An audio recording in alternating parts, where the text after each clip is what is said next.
Hi, Eleanor. It's hard to believe that it's November and Grandma's sitting out on the porch wearing short sleeves. It's November 10th and it's a hot day. Oh my gosh, it's in the 70s here. But I've got a wonderful story for you, and even though this story takes place in the fall and winter, it doesn't look like that here yet. This is called Mousekin's Golden House. Do you remember the story about Mousekin's family? Well, this might have happened first before he had a family. But anyway, look what he's sitting in. What is that? Is that a jack-o'-lantern? Yeah. At first, Mousekin is scared by the jack-o'-lantern. Let's see what happens. Mousekin's Golden House. Stories and pictures by Edna Miller. In the woods, there are many tall trees and small trees, and there are low-growing bushes with berries and seeds that pop and roll about the forest floor. Oh, look at all the seeds and berries. You see those? Beneath them all are tiny paths that only mice can see. Look at that tiny path. One moonlit night, Mousekin followed just such a path to one of his homes in a chestnut log. And right in the middle of that very small path, Mousekin saw something that someone had thrown away when Halloween was over. He hid behind a log. Perhaps it was dangerous. Oh, I think he's scared. Oh, Mousekin had never seen a jack-o'-lantern in all his mouse days. He wiggled his nose furiously at the strange pumpkin smell. He was so excited that he drummed his tiny paw on the hollow log. Do you see his little paw going up and down? Drum, drum, drum.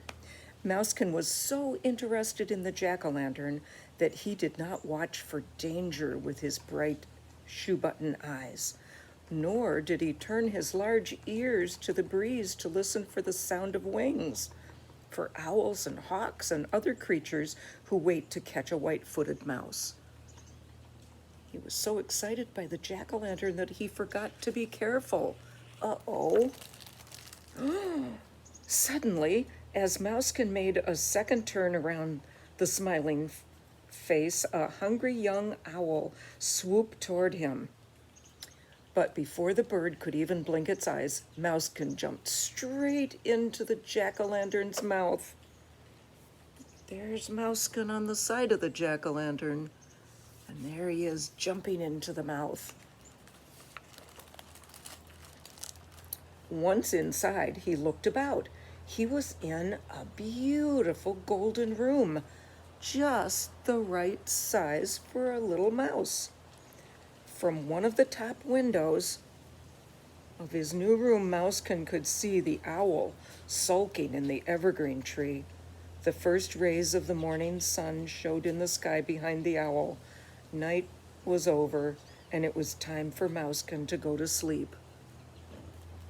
Can you see that? It's so bright in there. It's kind of an orangey gold color, isn't it?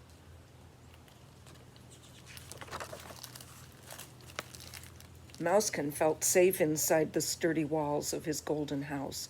He did not awaken until the next evening, when the katydids began to argue. This is a katydid. Katy did, Katy didn't, Katy did, Katy didn't. After he had stretched and cleaned his white undercoat, he began to explore his new home.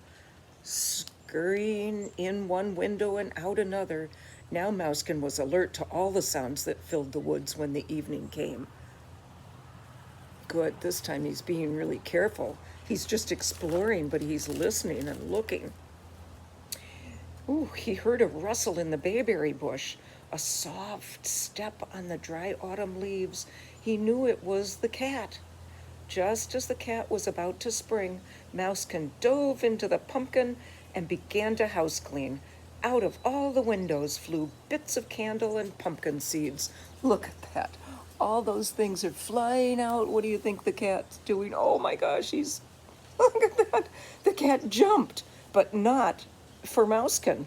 He jumped straight up and then he ran just as fast as he could to get away from the big round face with the terrible teeth. The cat would never take that path through the woods again. Oh boy, that sure scared him.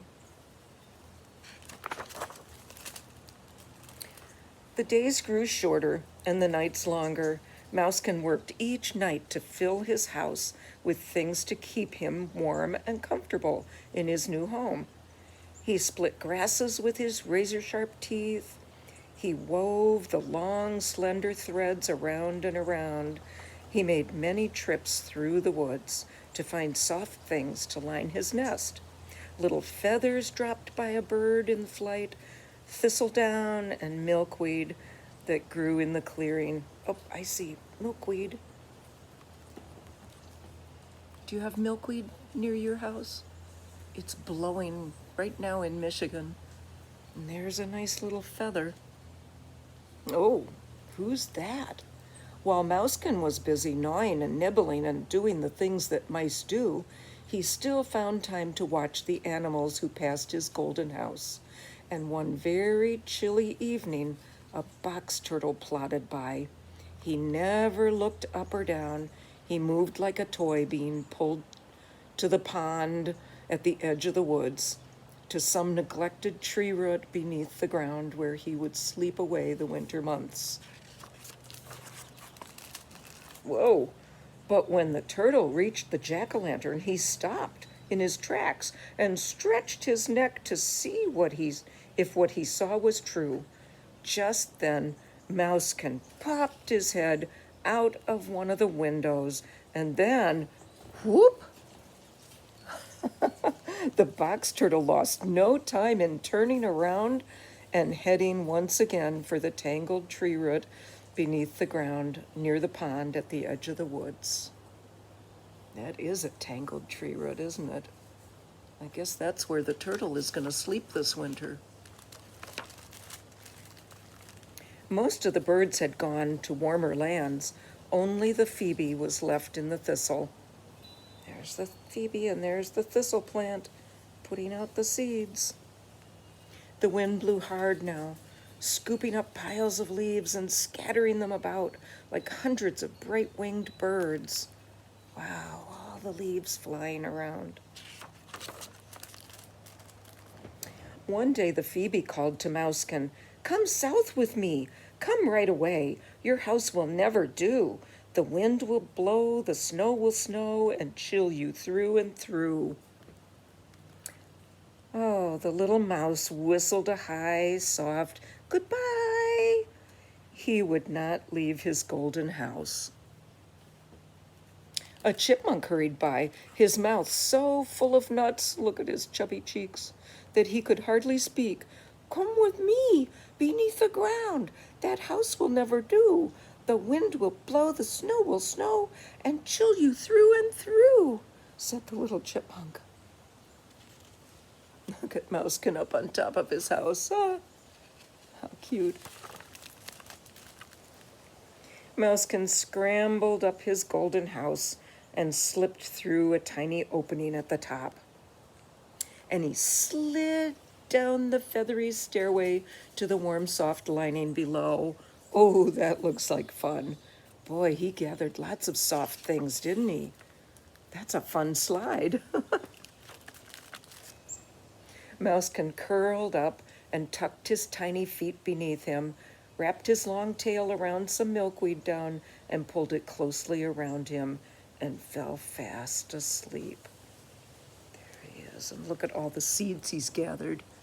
He's got some yummies for when he wakes up. And little by little, bit by bit, something happened to the jack-o'-lantern. It began to close its eyes. Look, its eyes are smaller and smaller.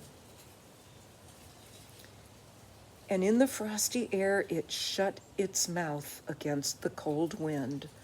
Oh, I can barely see the teeth And here, oh, it looks like he's only got one tooth. His mouth is almost closed. The next day, the gray sky opened and great white flakes fell upon the sleeping pumpkin. Inside, Mousekin was curled up into a tiny fur ball. He was safe and warm and fast asleep in his golden house. Look at that. I wonder how he's going to get out in the springtime. He might have to chew a hole in it, huh?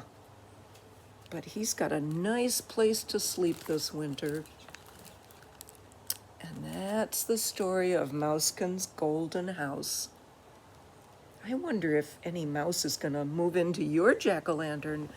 I understand your jack-o'-lantern kind of fell apart because it was too warm out. Oh, goodness. We didn't carve faced in our pumpkins. We've still got a couple pumpkins on the front porch. I'll have to go check them and see if they're getting all soft and squishy. Well, I hope you enjoyed the story. You have a nice day. It's supposed to be warm where you live, too. Grandma loves you, Eleanor. Bye-bye.